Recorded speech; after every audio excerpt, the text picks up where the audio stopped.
दोस्तों, ये कहानी है ऐसी महिला की जिसके पति का चक्कर दूसरी लड़की से चल रहा था, इसलिए उसका मूड खराब था तो वो सुनसान नदी में अपना मूड ठीक करने के लिए चली जाती है, जहां उसके साथ कुछ ऐसा होता है कि उसने कभी सोचा भी नहीं होगा। दोस्तों, मूवी के शुरू में हमें दिखाया जाता है कि सैरा नदी किनारे बहुत दुखी बैठी हुई है। उसका पति उसे कई बार मैसेज कर चुका है कि तुम कहाँ हो, फोन उठाओ, मैं तुम्हें सब कुछ एक्सप्लेन करूंगा, पर सैरा कुछ जवाब नहीं देती। सैरा को एक लड़की का वॉइस मैसेज भी आता है जो बताती है कि तुम्हारा पति सिर्फ तुम्हें प्यार करता है, मैं तुम्हें धोखा नहीं देना चाहती थी पर मैं थोड़ा बहक गई थी इसलिए ये कांड हो गया। यहाँ हमें पता चलता है कि उसके पति का इसी लड़की के साथ चक्कर चल रहा था। सैरा फोन बंद करके अपनी शादी की अंगूठी नदी में फेंक देती है और नाव में बैठकर सैर करने के लिए निकल जाती है। सैरा नदी में बहुत दूर तक पहुँच जाती है जहाँ उसे ब्रिज के नीचे हरे रंग की चुड़ैल के बारे में लिखी चेतावनी दिखाई देती है, पर वो उसे नजरअंदाज करके आगे निकल जाती है। आगे नदी में एक बोर्ड पर लिखा था कि यहाँ पानी बहुत गहरा और जानलेवा है, पर जिसके पति ने धोखा दिया हो उसे ऐसी चीजों से घंटा कोई फर्क नहीं पड़ने वाला था। अब काफी शाम हो चुकी थी, इसलिए सैरा नाव रोककर शांति को महसूस करने लगती है।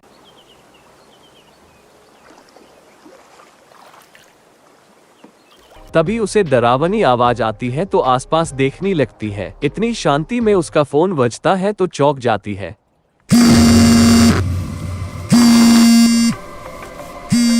सैरा का पति उससे माफी मांगते हुए कहता है कि मैं सिर्फ तुमसे प्यार करता हूँ, तो सैरा गाली देते हुए कहती है कि मैं तुम्हें कैसे माफ कर दूँ, तुम मेरी पीठ पीछे मेरी ही छोटी बहन के साथ गुलछर्रे उड़ा रहे थे। यहाँ हमें पता चलता है सैरा को उसकी बहन और पति दोनों धोखा देकर जीजा साली साल भर से ओयो में मजे ले रहे थे। सैरा का पति लोकेशन पूछता है पर सैरा की नाव से कुछ टकरा जाता है तो सैरा फोन रख देती है।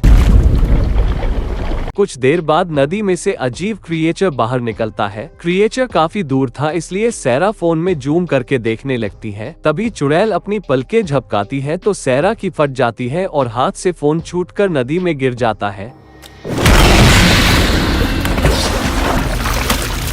जिसे वो उठाने की कोशिश कर रही थी। तभी कोई उसका हाथ पानी में खींच लेता है पर वो बाहर निकल आती है। इसके बाद उसके चारों ओर कई मरे हुए भूत निकलने लगते हैं जो जिंदा लाश लग रहे थे और फिर वो पानी में दोबारा डूब जाते हैं। तो सैरा अपनी नाव की तरफ भागने लगती है तो उससे एक कंकाल टकरा जाता है जिससे उसकी फिर से फट जाती है,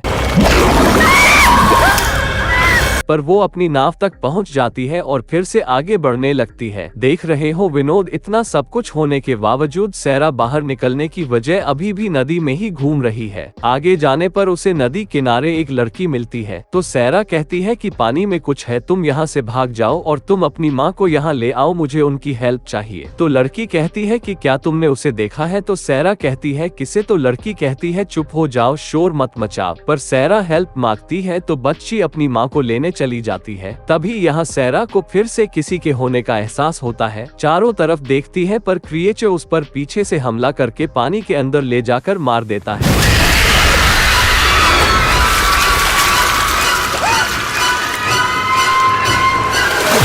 बच्ची अपनी माँ को बताती है कि वो लेडी यही थी पर पता नहीं कहाँ गई। फिर हमें सैरा दिखाई देती है जो अब वाकई लोगों की तरह भूत बन चुकी थी। अब लगता है जीजा साली के गुलछर्रों का रास्ता साफ हो गया। दोस्तों, क्या आपने नोटिस किया कि सैरा नदी में ही क्यों बैठी थी जबकि वो बच्ची के साथ बाहर निकल सकती थी जिससे उसकी जान बच जाती? आप इस सवाल का जवाब कमेंट करके जरूर बताएं और यदि आपको मूवी पसंद आई हो तो वीडियो को लाइक और चैनल को सब्सक्राइब करें।